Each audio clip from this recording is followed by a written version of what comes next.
Existem futuros muito além do que nossa imaginação alcança. O que esperar do mundo diante do colapso ambiental? E quem seremos diante das ruínas? Meu nome é Lara Carvalho e você está ouvindo Meridianos. Respire fundo e se permita viajar. Você está prestes a entrar em outra dimensão.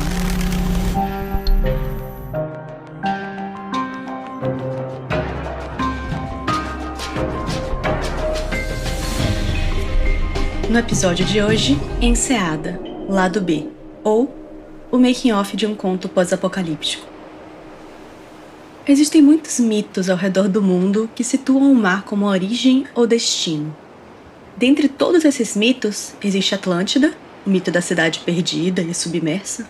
Existe Vênus, a deusa do panteão romano que nasceu de uma concha de madrepérola, gerada pelas espumas do mar. E existe também Iemanjá, a orixá da água salgada, que tem poderes sobre todos aqueles que entram em seu domínio, o mar. Eu nasci, cresci e moro em Salvador, Bahia. E tendo crescido no Rio Vermelho, bairro dessa cidade, frequento 2 de fevereiro desde antes de me entender por gente. Para quem não é daqui, no 2 de fevereiro celebra-se o Dia da Rainha do Mar, Iemanjá. Fiéis e ébrios se juntam para celebrar uma festa que tem crescido cada vez mais nos últimos anos. Talvez já tenha ficado óbvio, mas me considero uma pessoa litorânea, talássica. Eu amo o mar e me traz paz viver perto dele. Ter uma orla onde eu possa ir e fincar o olhar no horizonte azul. Para contextualizar, eu sou Lara Carvalho, criadora e diretora do podcast Meridianos. Também fui a roteirista e narradora do episódio Enseada, que vocês escutaram na semana passada. Se você está aqui hoje sem ter escutado o episódio anterior e não quiser spoilers, eu sugiro que escute o episódio anterior e depois volte aqui. Mas como eu estava dizendo, eu amo o mar. Quando eu era pequena, apostava com meu primo para ver quem conseguia ficar mais tempo debaixo d'água. Acho que qualquer pessoa que teve acesso a um corpo d'água quando era criança vai se identificar com isso também. Insira aqui aquele meme de nenhuma experiência ser individual mesmo, etc. Eu ficava imaginando como seria ser um golfinho ou uma baleia e poder ficar debaixo d'água por horas a fio. Como seria poder respirar debaixo d'água? Algo que penso até hoje, para ser sincera. Isso foi algo que inspirou muito a narrativa e as pesquisas para o conto do episódio anterior. Na natação, a gente chama essa prática de nadar sem respirar de apneia. A apneia é um trabalho de bloqueio respiratório, que pode ser realizado em imersão estática ou dinâmica, ou seja, parado ou nadando debaixo d'água. Para desenvolver o controle respiratório, se pratica a apneia respeitando o limite do seu corpo, até que esse limite vai aumentando pouco a pouco a partir do seu treino.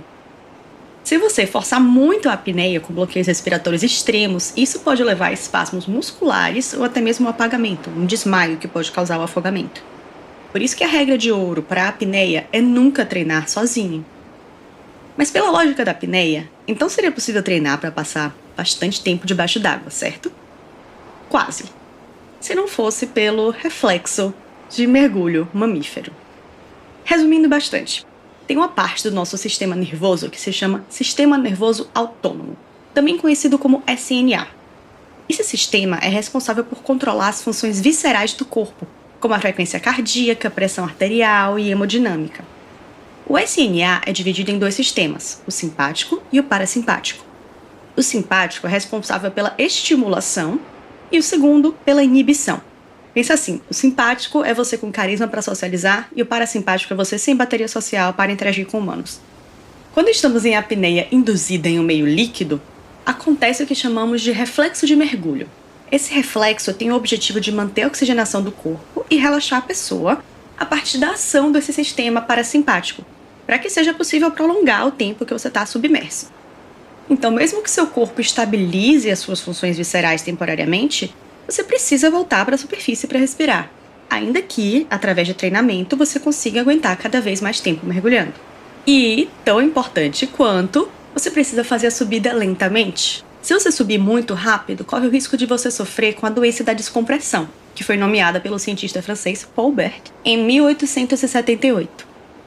A doença da descompressão ocorre quando uma pessoa que está mergulhando com ar comprimido sofre uma descompressão muito rápida, que faz com que os gases que estavam dissolvidos no sangue e nos tecidos sejam liberados na forma de bolhas. Isso, por consequência, causa o bloqueio dos vasos sanguíneos. Ao longo desses anos, a ciência se tornou capaz de explicar a causa desses fenômenos. Mas mesmo antes dessas explicações científicas, certos cuidados eram aprendidos empiricamente. Se a gente aprende quando pratica algo por 2 anos, dá para imaginar o quanto se aprende ao longo de 2.000 anos? É o caso das ama, mergulhadoras livres do Japão, que colhem mariscos, lesmas do mar, polvos, ouriços do mar e algas marinhas em suas empreitadas. Segundo a tradição, as amas são divididas em 2 tipos, as ama kashido e as ama funado. Peço desculpas se eu estiver acabando com a pronúncia do japonês, mas as amas kashido são as mais novas, que ainda estão em fase de treinamento e mergulham em profundidade menor e por menos tempo. Já as funado são mais experientes e mergulham uma média de 20 metros de profundidade. As funado são conectadas a um barqueiro através de uma corda. Elas mergulham com um peso que ajuda elas a afundarem e, uma vez lá embaixo, soltam o peso para colher os mariscos. Para subir, as funados puxam a corda amarrada no peso e o barqueiro as puxa para cima. Então, cada ama funado faz, em média, 50 mergulhos pela manhã e 50 mergulhos pela tarde, com cada mergulho durando cerca de 1 minuto.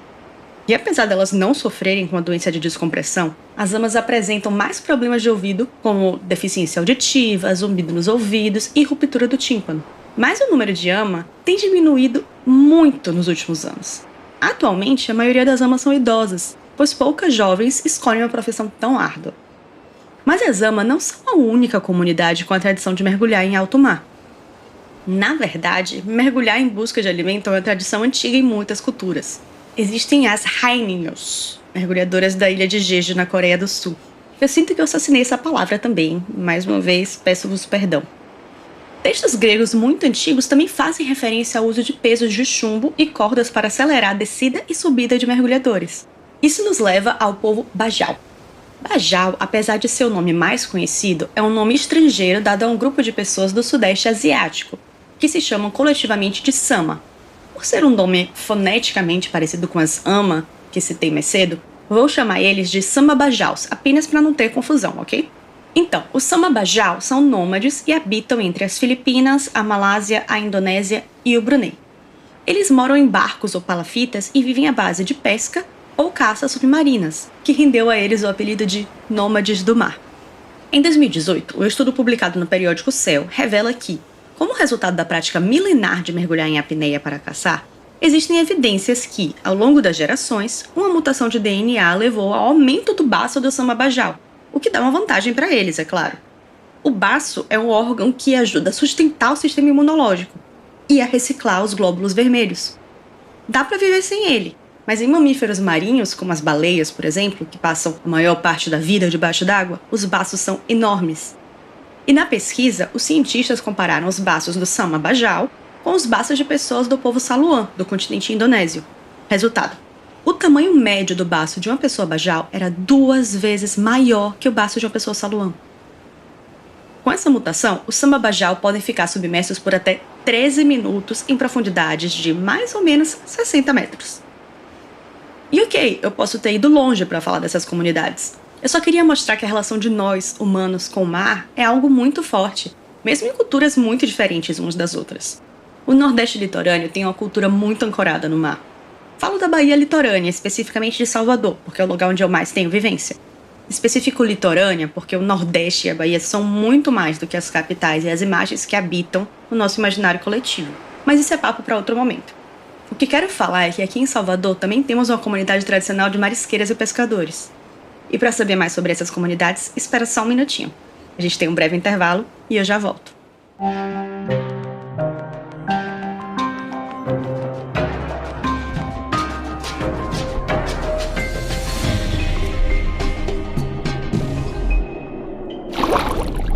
Você já presenciou uma cena que o mundo precisa saber, só que ninguém tava vendo?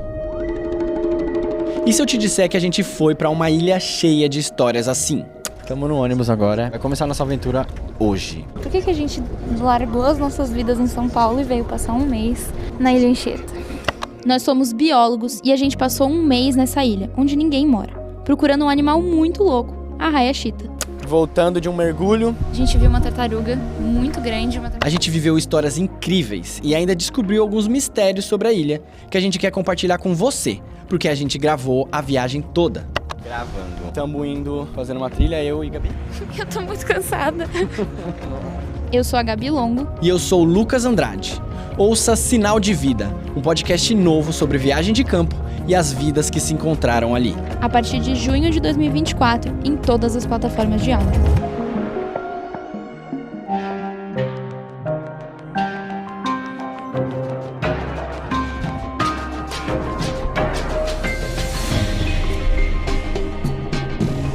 Como eu disse, cresci em Salvador, mais especificamente no bairro do Rio Vermelho. Nele existe a colônia de pescadores Z1, mas existem muitas outras espalhadas por Salvador. Em uma matéria escrita por Andressa Franco para a revista Afirmativa, a pedagoga e ativista Ana Cristina Caminha fala sobre ser descendente de uma família pesqueira e o impacto do mar na vida dos habitantes do bairro Gamboa de Baixo. Na conversa com Ana Caminha, realizada em 2023, ela fala sobre a história de mulheres fazendo luta na Gamboa. Cita-se a construção da Avenida Contorno nos anos 60, que separou o bairro de comunidades vizinhas, o surto de cólera em 1992, o projeto de revitalização da avenida em 1995 e a violência policial no local, com destaque para a chacina da Gamboa, que aconteceu em março de 2022. Como a jornalista Andressa Franco escreve, da gentrificação, passando pela especulação imobiliária até a violência policial, para Ana, são todos elementos de uma mesma luta, que não mudou no decorrer desses 30 anos. Permanência. Ana fala o seguinte: o que garante nossa permanência na Gamboa é a identidade pesqueira. Quando somos atacados com a ação da polícia, tentam caracterizar a Gamboa como uma comunidade de traficantes, perigosa. Tentam desconstruir nossa identidade pesqueira. Algo que eu quis exaltar no conto de Enseada foi a identidade pesqueira, marisqueira, e essa permanência, mesmo diante das ruínas, da estrutura, dos direitos, das tradições. É justamente isso que a comunidade da Gamboa e tantas outras fazem há tantos anos. Permanecem, resistem e lutam. Peixe fora d'água morre rapidinho, diz Ana Caminha. É assim que Madalena se sente em Enseada. Proibida de mergulhar por conta de uma infecção na sua ferida, ela se sente fora de si. Eu abro aqui outra questão. Não sei se vocês já ouviram falar da Ilha de Maré, quem for de fora de Salvador. O bairro, que é também uma ilha, foi autodeclarado o bairro mais negro de Salvador em 2010. A comunidade abriga cerca de 10 mil remanescentes de quilombos, muitos dos quais vivem da pesca e dos mariscos. Eu me denomino mulher das águas, porque vim trazida de África pelas águas, as minhas ancestralidades. Moro em uma ilha cercada de águas. Sou trabalhadora das águas, me alimento das águas e tudo que a gente vive na terra tem relação com as águas. A minha luta, ela nasce também nas águas. Por ser mulher marisqueira, por ser mulher negra, por ser mulher que sempre defendeu o mangue como a fonte de renda e a fonte de vida. O mangue é vida. E o mangue é esse portal de ancestralidade. Essa foi Eliette Paraguaçu, ativista e política que se organiza há anos contra o racismo ambiental, em entrevista ao portal Mongabai Brasil. Acontece que a comunidade também é localizada próxima do Porto e do Centro Industrial de Aratu e da refinaria de petróleo Landulfo Alves Mataripe. Desde a década de 1950, ou seja, há mais de 70 anos, a saúde da população da Ilha de Maré e do ecossistema pagou um preço. A gente nunca ouviu falar, por exemplo, em cádmio, em chumbo, em mercúrio. A gente nunca ouviu falar em propeno, em butadieno, acetona. A gente nunca tinha ouvido falar isso. Então, essas coisas não é nossa. Pai conta que meu bisavô, o avô dele, o Cândido, quando viu o Porto de Aratu chegar, ele dizia: acabou a vida da gente. Essa foi Marisélia Lopes, em entrevista ao Mídia Ninja em 2019. Marisélia é uma liderança da Ilha de Maré que organizou o Toxic Tour, em português, a Tour Toxic, como forma de denunciar a contaminação industrial causada na região. Ela acompanhava as pessoas em um barco, em uma espécie de turismo tóxico, para mostrar essa contaminação industrial. Em uma pesquisa liderada pela nutricionista Neuza Miranda, em colaboração com Maria do Carmo Soares, Maria Cecília de Souza e Paulo Giovanni, o estudo realizado em 116 crianças do bairro identificaram que 89% delas têm uma concentração de chumbo 2 vezes maior do que o considerado aceitável pela Organização Mundial da Saúde. Algumas amostras apontam quase 4 vezes mais do que seria esse valor aceitável. A contaminação das águas e dos animais tem provocado mortes por câncer na população da Ilha de Maré. Não chega a ser explicitado no conto, mas a morte da mãe de Madalena está interligada a essa contaminação das águas. Na verdade, a luta dessas comunidades é muito do que inspirou o episódio anterior. É essencial falar de racismo ambiental quando estamos falando de sustentabilidade. Não existe pensamento ecológico sem a luta por uma sociedade justa para todos. E, é claro, não tem como um episódio que trata de uma mudança geográfica e colapso ambiental não refletir também todas as tragédias anunciadas que vimos nos últimos anos. Temos o caso de Brumadinho, em que o rompimento das barragens da Vale deixou 270 mortos, centenas de pessoas afetadas e graves danos ambientais. Em janeiro de 2024, uma pesquisa da Repórter Brasil, do jornalista Fábio Correia, analisou 319 processos julgados pelo Tribunal de Justiça de Minas Gerais. E de cada 4 decisões, 3 foram desfavoráveis aos atingidos pelo mar de lama que saiu devastando a cidade em 2019.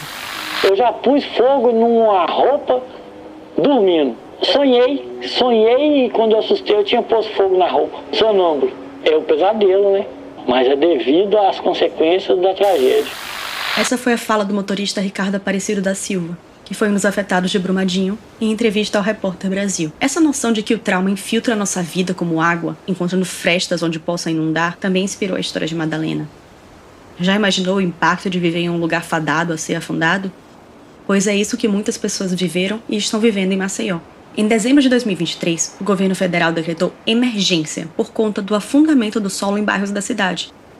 Mas desde 2018, os moradores dos bairros de Pinheiro, Mutange, Bebedouro, Bom Parto e Farol relatam tremores e rachaduras no solo. O motivo? O colapso de uma das minas operadas pela Braskem na região, em conjunto com as atividades de extração de sal-gema, que se iniciaram em 1976. E, em janeiro de 2024, foi anunciado que uma nova mina corria risco de colapsar. Eis o que diz o professor de Geologia da USP, Edilson Pisato, em entrevista ao Jornal Nacional. O principal que a gente pode observar nesse relatório apresentado é que há o risco da mina colapsar porque ela apresenta uma evolução. Essa evolução que é ascendente em relação à superfície. Então existe esse risco. O que não dá para cravar é quanto tempo isso vai acontecer, como que vai acontecer, né? Porque é cedo para dar um prognóstico preciso. O risco de afundar, perigo de estar debaixo d'água. Mais recentemente, enquanto estávamos em etapa de gravação desses episódios, aconteceu a tragédia do Rio Grande do Sul, que nos leva a falar da inaptidão de governantes e o sucateamento de departamentos responsáveis por cuidar da infraestrutura que deveria proteger o povo dessas tragédias. Trago aqui uma fala da jornalista Flávia Oliveira no episódio 237 do podcast Angu de Grilo. De todas as dimensões dessa tragédia, e a semana que passou eu acho que foi muito emblemática nessa direção de ser de fato um momento absolutamente diferente de tudo que o Brasil já viveu em termos de catástrofes ambientais, climáticas ou de crimes mesmo ambientais, porque é como se fosse um dia, né, que se prolonga por um mês, como se o Estado, né, e sobretudo as cidades afetadas, são 369 municípios em estado de calamidade ou de emergência, não tivessem saído do dia 1, porque a água não baixa em vários desses municípios e em outros em que a água baixou e começou um trabalho de limpeza, voltou a ter inundação ou deslizamento e a situação é crítica novamente. Importante pontuar que, para além dessas tragédias, estamos falando de possíveis crimes ambientais.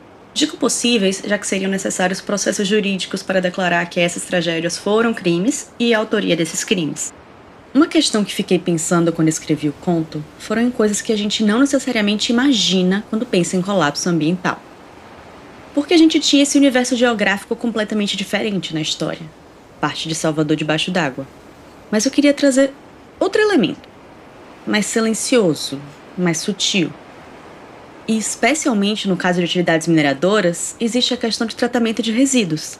E como bem sabemos, o Brasil ainda tem muitos passos a dar para conseguirmos fazer uma regulamentação e fiscalização efetiva desses processos. E vocês sabem qual é o impacto que o chumbo, esse metal pesado encontrado no organismo de tantas pessoas da Ilha de Maré, tem no corpo humano? A contaminação por chumbo afeta o sistema nervoso central e periférico, o que pode gerar várias alterações neurocomportamentais.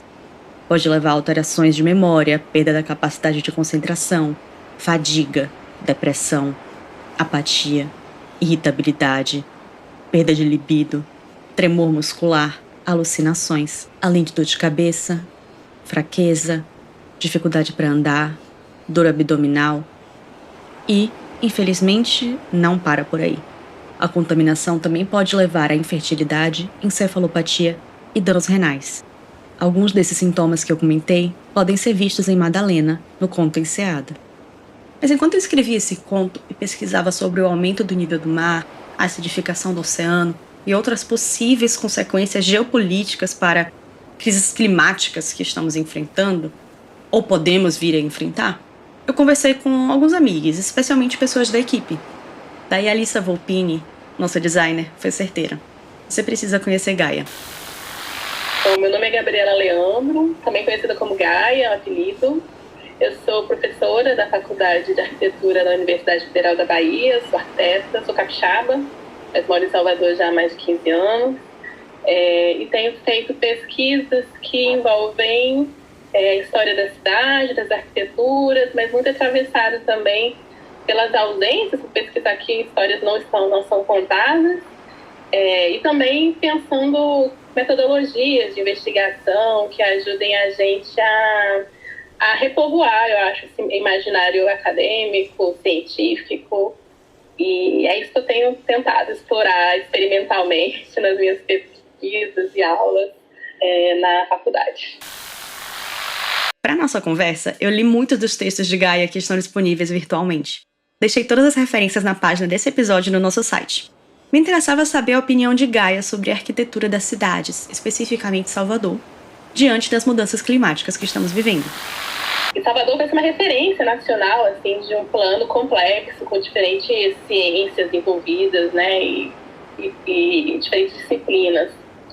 Só que a gente vê a cidade se desenvolvendo, enfim, nas décadas seguintes, né, é muito uma cidade incompleta, né, em termos mesmo de realização de planos e projetos de futuro, né, uma cidade que nunca se completa nem naquilo que ela imaginou, com todas as críticas que a gente pode ter a essa imaginação desse tipo de cidade de planejamento, né. Então, acho que a gente tem isso, uma cidade que sobrepõe vários planos e projetos inacabados de cidade, né, que nem se executa integralmente e que vão acumulando também novos desafios e questões dessa cidade complexa, de um modo de pensar a cidade, que tem, sobretudo, eu acho, a questão econômica, né, porque é pensar a terra urbana, né? Então, assim, pensar espaços mais generosos significa também abrir mão, né, de lucrar com a terra urbana. Uma das imagens que li de um texto de Gaia e que ficou comigo foi a imagem de uma concha fóssil. E aí essa ideia da concha também, que vem um pouco porque é uma das obras que meu avô trabalha, é uma concha acústica modernista da cidade de Vitória, uma concha tombada, e ao mesmo tempo a concha de concreto, mas que me fez lembrar um pouco também, diretamente me levou a pensar a concha do próprio molusco, né? Então, se a gente pensa esse sistema, né, aquífero ali de mares e rios e mangues, assim, a concha como isso que se forma a partir da acumulação do cálcio, né, e vira a casa do molusco que morre, tem uma vida curtinha, e a concha dura. Quando a gente chega na praia e vê aquelas conchas sozinhas, né, elas já são isso, a casa de animais, de moluscos que já foram há muitos, centenas de anos, muitas vezes, e ela ainda continua durando, né? Então eu comecei a fazer essa relação entre casas, conchas e essa materialidade da concretude da cidade como algo que tem uma duração maior do que a própria existência que a gente, enquanto seres humanos, né, existe nesse ambiente construído. No final da nossa conversa, eu pedi para Gaia contar como ela imaginava o futuro de Salvador. Vou especular um pouco também, assim. Eu acho que a crise climática, eu acho que ela vai demandar, enfim, ela vai gerar diferentes respostas, né? Então, assim, quem tem condições de pagar, e aí esse pagamento, penso que ele é menos objetivo em relação a quanto dinheiro eu tenho, mas obviamente quanto dinheiro eu tenho me permite ter mais amplamente possibilidades de saída, se a saída existir, mas ao mesmo tempo pensando que tem uma habilidade de lidar com as condições, com as adversidades, né, que determinados grupos foram desenvolvendo uma certa expertise em lidar com as adversidades. Né? Então a gente pensa quem é que tem expertise para lidar com as adversidades. Vão ser as comunidades periféricas, vão ser as comunidades tradicionais, as comunidades que já viram o fim do mundo várias vezes, né? Que já viram as suas condições de existência serem totalmente interditadas muitas vezes e por isso tiveram que criar alternativas para sobreviver.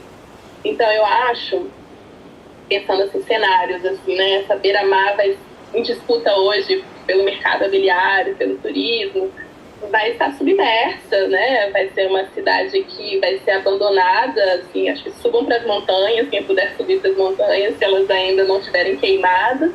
Mas eu acho que vai existir uma reapropriação dessa cidade, a princípio interditada pelo avanço do aumento do nível do mar, mas eu acho que é uma cidade que pode gerar outras formas de se relacionar com essas águas que tomaram as terras, quase como um ato de revanche também, sabe? Assim, essas águas tomando e transformando em ruína essa cidade que a tratou tão violentamente.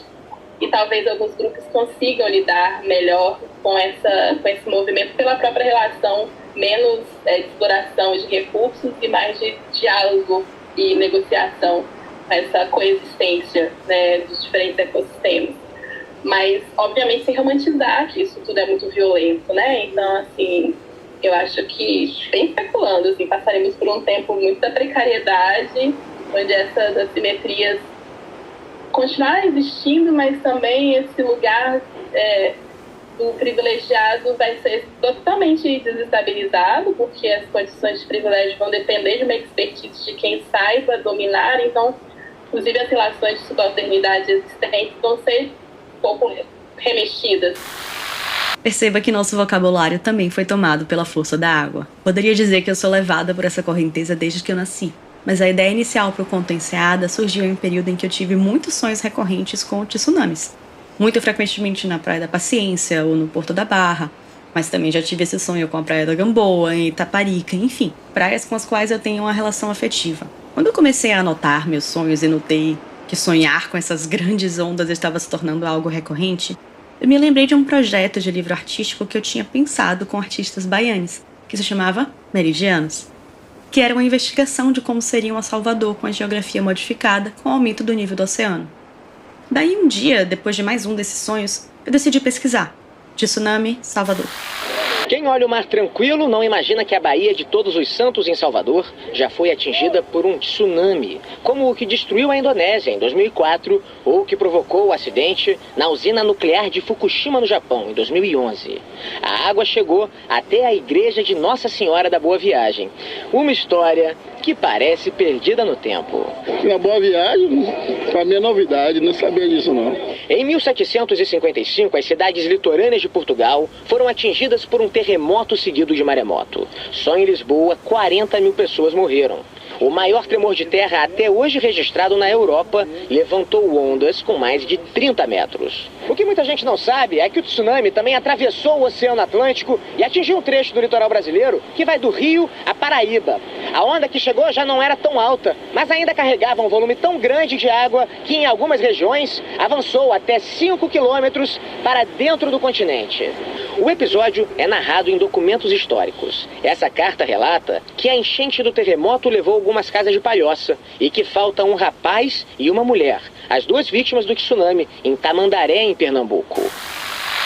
Até aí, mais um conhecimento aleatório que eu passei a compartilhar. Mais uma informação para o meu catálogo de curiosidades sobre o oceano. Quer dizer, agora eu também tinha uma imagem que não saía da minha mente.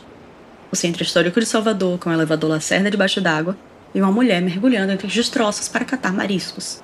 Foi assim que nasceu Madalena, como uma Vênus, da concha fóssil dos escombros afundados, como uma filha de Iemanjá, seu cordão umbilical sempre ligado ao domínio do mar. Daí, em 2021, surgiu um rumor na internet de que a atividade vulcânica das Ilhas Canárias, na Espanha, causaria um tsunami no litoral brasileiro. Esse boato foi desmentido por pesquisadores, e foi justamente com a matéria falando da improbabilidade desse desastre que eu conheci o professor José Maria Landim Domingues. Meu nome é José Maria Landim Domingues, eu sou professor universitário, professor aqui do Instituto de Geociências da Universidade Federal da Bahia. Eu me formei em Geologia e atuo nessa área de Geologia Marinha, Oceanografia. No episódio Enseada, uma grande onda mudou a geografia de Salvador como a conhecemos. Então, Ok, eu admito, fiz uso da liberdade poética. A bem da verdade científica, como disse o professor, qualquer fenômeno, por exemplo, numa dessas ilhas oceânicas, algum desmoronamento, mesmo na margem continental, né, embora que não tenha terremotos, pode gerar uma onda dessa e aquele maremoto que teve, o maremoto, o tsunami que teve, quando foi em 2000, na Malásia? Foi, que morreram mais de 200 mil pessoas, né? Aquela onda chegou até aqui a Bahia, que os marégrafos, né, ficaram, subia e descia, né? Mas estava muito distante. Mas se for uma coisa como esse negócio das Ilhas Canárias, se realmente tiver um desmoronamento como esse, é claro que essa onda pode chegar aqui e causar algum tipo de transtorno, né? Esses tsunamis meteorológicos, eles ocorrem mais no sul do Brasil. Aqui em Salvador não tem... Salvador é uma cidade abençoada. A probabilidade de ser atingida por uma grande onda seria baixíssima. Só se for um desmoronamento enorme numa dessas ilhas aí, Ilha das Canárias e tudo mais, mas naquela época fez aquele sensacionalismo todo e na realidade não aconteceu nada, né? E tem que ter muito cuidado com isso. Sim. Né? De espalhar o pavor aí, o pânico. O aumento do nível dos oceanos, a não ser que uma catástrofe imprevista, como sermos atingidos por um meteoro no meio do oceano, será gradual, lento, mas mesmo assim doloroso. E Salvador tem um problema sério porque essa pista, Otávio Mangabeira, que bordeja toda a costa, ela foi construída em cima da praia praticamente, sem um relevo acentuado. Então a única maneira mais fácil de construir uma pista que contornasse a península toda é invadindo a praia. Se eu pegar as fotos antigas e comparar de antes e depois, você vê que invadiu a praia. Então o nível do mar subindo, essa praia não tem para onde recuar, porque tem um muro ali. Então, com o subir do nível do mar, essas praias aqui da orla de Salvador vão desaparecer todas. Como um tsunami por si só era improvável, eu pensei, bem, nada mais real do que uma grande onda ser provocada por uma ação extrativista dos seres humanos, não é? Afinal, foi o que aconteceu em Maceió. Decidi que, para o conto, o que havia provocado essa mudança gigantesca na orla de Salvador foi justamente a ganância daqueles que já concentram riqueza e a impotência daqueles que deveriam nos defender. A história está aí para provar as consequências dessa relação com a natureza, de tratá-la como um outro, como se a gente existisse a parte dela, quando na verdade existimos como parte dela.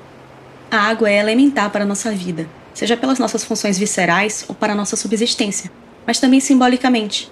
A água é emoção, ancestralidade, a memória de si e a preservação do passado. O mar é um espaço transitório e de trânsito, de encontros e de ancoragem. Pois então, para mergulhar de cabeça no universo de Meridianos, especificamente para o conto Enseada, eu me inspirei também em algumas obras. Deixo aqui como indicações para vocês o livro As Águas Vivas Não Sabem de Si, de Aline Wallach, o livro Our Wives Under the Sea, de Julia Armfield, que até onde eu vi, ainda não foi traduzido para português, e o documentário A Maçã, de Cláudia Varejão. Realmente eu acredito no potencial que a arte tem, em suas mais diversas linguagens, de nos fazer refletir. O projeto de Meridiano surgiu dessa crença. A ideia é que, a partir desses contos sonoros, a gente imagine como possíveis catástrofes climáticas afetariam os habitantes e a cultura de um lugar. Nessa primeira temporada, focamos em futuros possíveis na Bahia. Tem entroncamento do fim do mundo na Princesinha do Sertão, milagre do Canto dos Anus na Caatinga, contrabando de combustíveis fósseis, comunicação com baleias e muito mais. Talvez seja necessário imaginarmos um futuro distópico para mudá-lo, reconstruindo o presente. Até porque, se você ainda não percebeu, esse futuro já está aqui.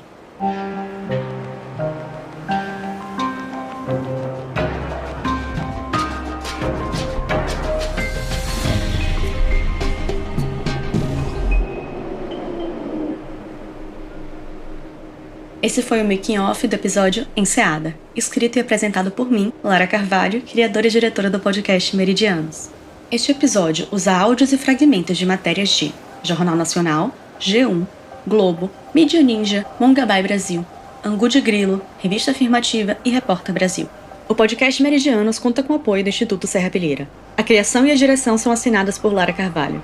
A trilha sonora, a edição e o desenho de som são assinados por Andréa Martins. A identidade visual é assinada por Alissa Volpini. A produção e o site são assinados pela Lua de Maré Produções. Para ficar por dentro das novidades, siga o Instagram @Lua de Maré Produções, tudo junto e sem os acentos, ou acesse o site www.luademaré.com/meridianos, onde também temos a transcrição de cada episódio. Agradecemos por você escutar até aqui E no próximo episódio, o conto de Ivan Brais imagina uma feira de Santana que precisa enfrentar o fim do mundo. Até a próxima!